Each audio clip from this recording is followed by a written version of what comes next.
You know, there's an invisible battle happening inside your home's walls right now. It's a constant fight against the elements. And the main hero of that story, your heating and cooling system, is usually the first casualty. So today, we're going to pull back the curtain and find out why these systems really fail. Just imagine this for a second. It's the coldest night of the year, the temperature is absolutely plummeting, and then silence. Your furnace just quits. That sudden, cold panic, well, it's a feeling a lot of us know way too well.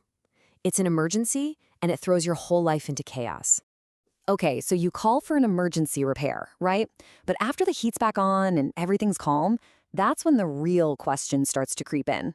Why did it fail in the first place? I mean, this wasn't just random bad luck. So what was the real root cause?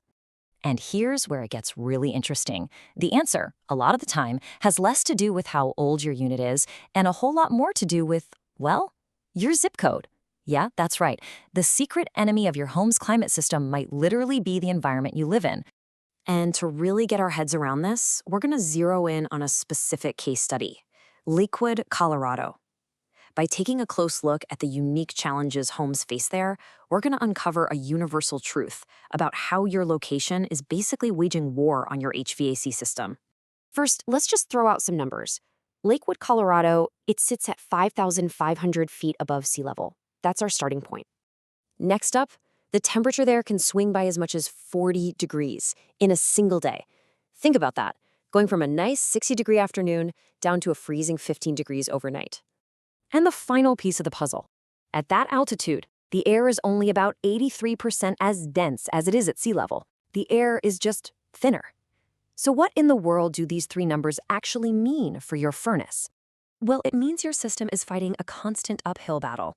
See, at high altitudes, that thinner air forces your furnace and your air conditioner to work so much harder and cycle on and off more often just to get the same result as a system at sea level.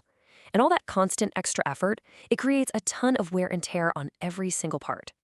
So let's connect the dots here, from these sort of abstract environmental factors to a real, tangible, mechanical emergency. It's a direct chain of cause and effect, and believe me, it's happening in homes all over, not just in Colorado. This chart really lays it all out. Those wild 40-degree temperature swings, they cause metal parts to expand and contract over and over, which leads to things like cracked heat exchangers. That thin air we talked about, it forces the blower motors to work overtime until they just burn out. And get this, even the local soil, this special clay soil, can make a house's foundation shift, literally pulling the ductwork apart and letting all your expensive heat just leak out. And look, the stakes here could not be higher. This isn't just about being comfortable or saving a few bucks. A failure like a cracked heat exchanger is an incredibly serious safety threat. Why? Because it can leak deadly, odorless carbon monoxide right into your home. So if the environment is the enemy, how do you even begin to fight back? Well, the answer isn't just about buying a fancier machine. It's about having specialized knowledge. It's about having the right tools for the specific battle your home is facing.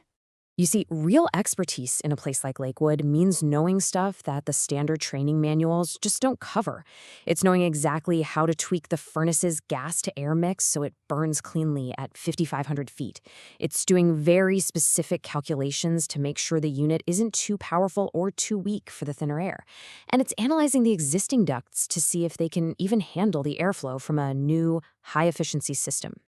Now, I know this all might sound super specific to high altitudes, but here's something really powerful that any homeowner, anywhere, can use.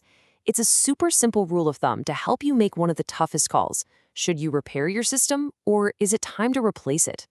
It's called the $5,000 rule, and you should think of it as a quick and easy financial calculation to stop yourself from, throwing good money after bad on an old system that's already on its last legs.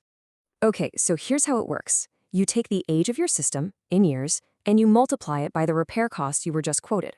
If that number comes out to more than $5,000, that is a huge red flag that replacing it is probably the smarter financial move. So for the example here, a $500 repair on a 12-year-old furnace, well, 12 times 500 is $6,000. That's a pretty clear sign to start shopping around for a new, more efficient model. So we've gone really deep into the specifics of one place, Lakewood, Colorado. But now it's time to kind of zoom out and think about how this whole lesson applies to your home. Because here's the bottom line.